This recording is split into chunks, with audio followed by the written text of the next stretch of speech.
Good morning, comic book fans. Welcome back to Comics in 5 Minutes. I am your ever-loving host, Shorty, and I'm here once again on New Comic Book Day to review something for you.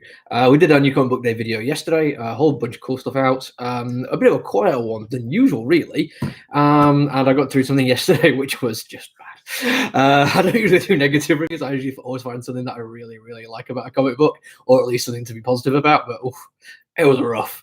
Today, we're reviewing The Many Deaths of Laila Starr by Ram V and Philip Andrade. Very much the opposite of yesterday's comic book. Gonna struggle to get in everything I like about it in 5 minutes. Apologize if I talk quickly, chances are it's gonna happen. First off, let's talk about the artwork. Philip Andrade.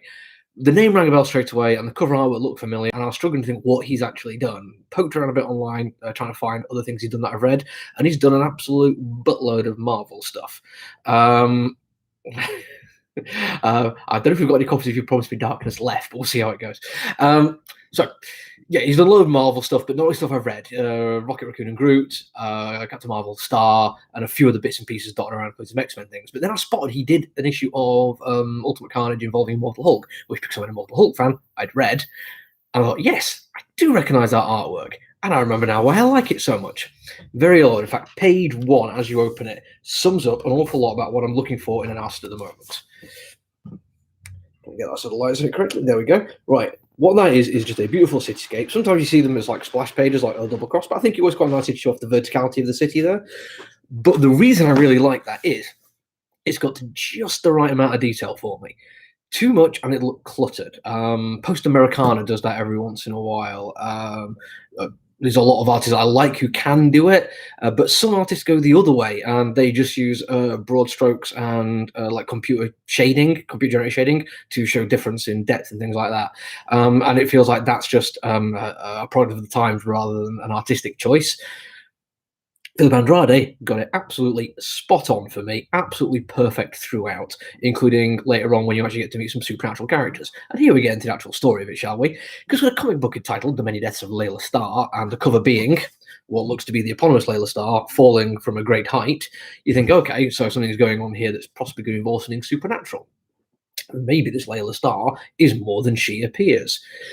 Doesn't take long to realize that this story isn't about that, and it goes off the rails in a delightfully glorious way, and you realize it's actually a story of I'm not entirely sure of the pantheon, but of some gods. I really should have looked more into this before I started the review, but I just wanted to get into this one.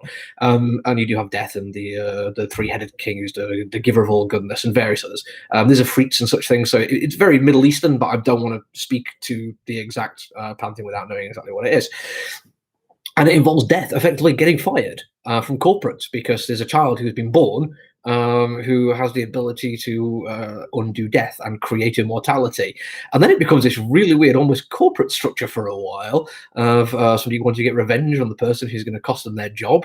But then there's also actual ghosts hanging around and possessions in a hospital. And because, again, no spoilers here, this comic book is called The Many Deaths of Laila Starr.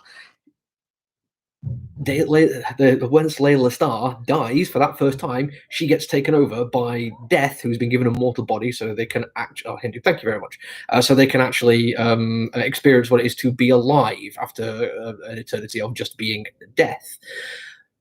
And she tries to find this kid who's just literally just been born, like hours old baby, to try and murder him. To mean that death will still be a thing. And I'm like, okay, right, I have no clue what was going on when I picked this comic book up, but I'm loving it. That story, just like the concept on its own, is immaculate, and I find myself just being drawn into the world that was created.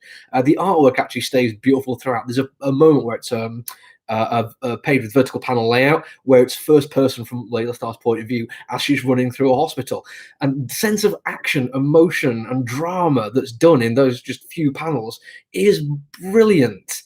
Not to take away from Ram V. Ram V is just an immaculate writer. I am finding more and more stuff of his which I simply cannot help but admire. And there's one particular line, very long, page 3, and it's the kind of thing which makes me think of when I was learning poetry, which is always told poetry is not something to be written, it's something to be read.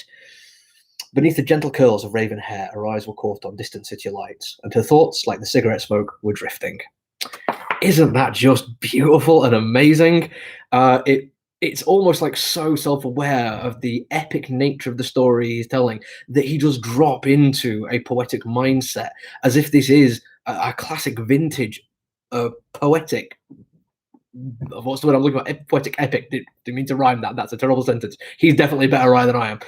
It's wonderful. Everything about it is absolutely fantastic. I literally only ordered one copy simply because I sound quite liking Ramvi at the moment. So if there's anyone out there who's one of my customers who's like, how do I trying that? You can let me know fairly quickly because once he's gone, this is gone, I'm afraid. Right, that's it for me. I've only gone slightly over my time today. If I can find a spare copy of You Promised Me Darkness, I'll give that one a look. I did flick through one of our copies earlier and it does look amazing.